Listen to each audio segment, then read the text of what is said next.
So welcome back once again. This is Kevin from CSMI in Australia doing another video on the BC8 Mammoth truck from Cross RC. On the last video, so firstly, before I go ahead, thank you everybody for those questions and comments on the last video. Hope I was able to answer your questions.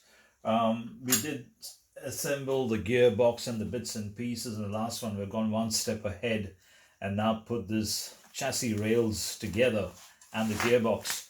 So I'm going to give you a bit of dimension. As you can see, this is a pretty robust, solid chassis. You know, it's 3 mil thick, very hard to bend. And I wonder if the real truck had the same profile, which I guess it must have, because Cross RC has got everything to scale. So I'm guessing the real truck would have been, considering the weight and the design of the truck.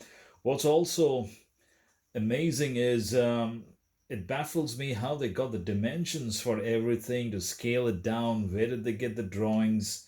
And you know, the amount of trouble and effort taken into building something so good. I'll bring this a little bit closer and I'll give you the dimensions so you can see the construction. I know there's a lot of videos out there, but some of the people haven't gone into that detail to actually show you what is inside and how it's constructed. So here, as you can see, there is the two drives are fitted onto one particular plate. You got one up here, and then this is the forward one. And then you have two servo mounts on the inside. So that's one up here and the other one's a bit hidden over here.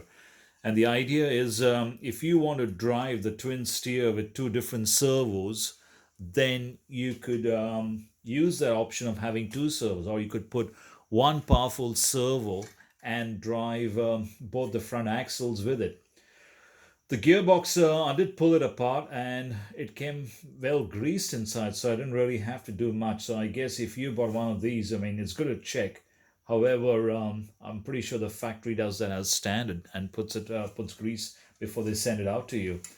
There are two drive shafts now, which I haven't assembled so that we can see it in the next video. It goes from the gearbox straight to the forward or to the rear drive, because this is the rear end. And then it's the same with the forward one. This is the forward of the truck. So you have a drive shaft. Let me see if you can see. I don't know if you can see it up here. So there is a drive shaft in there. And then that gets connected directly to the forward end up here. And then these two gearboxes are connected to the individual axles of the truck. For those of you who are interested in the dimensions, I'll give you the dimensions of how big this thing is. So the total length, it's about 745 millimeters, or it's 2 feet 5 1/4 inches. The width is about 2 3/4 inches, or it's about 75 millimeters approximately. As you can see, it's 3 mil construction. And then I've also gone ahead and assembled some of the axles and the wishbone setup. Here we go. So if you bought the basic version, then this is actually in plastic. However, if you bought the flagship version, everything is metal. Pretty well built CNC machine, and then anodized or powder coated, whatever you want to call it. You've got bearings on inside, so quite pretty good construction. And then this actually fits up here. There's a drive, it goes in there, so you can see there's a flat end. I'll show you the cross section. There's actually a flat two flat ends, and then that gets bolted directly into the gearbox, and that's how it gets its drive from there. What else can I share with you? So that's pretty much where I'm going to stop at this one. I mean, I've got to put two more servos, which I've just ordered. The servos haven't arrived yet. 3 servos in total, 2 for the steering, 1 for the gearbox.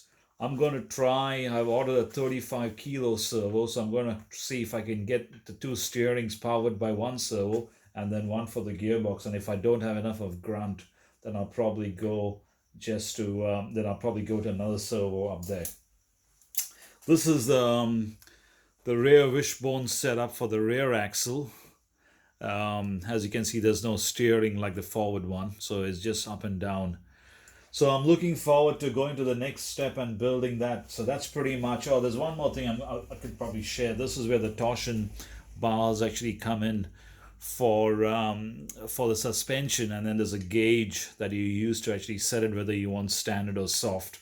But that'll come up in the next video. I'll show you that. Show you guys that. So as usual, if you have any questions, you can drop us an email at info@csmi.com.au.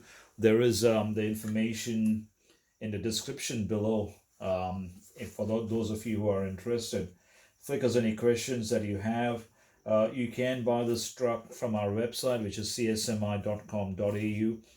We were able to actually do this video because this truck was supplied to us by Crazyhobbies in New South Wales, Australia. So we do thank them for that.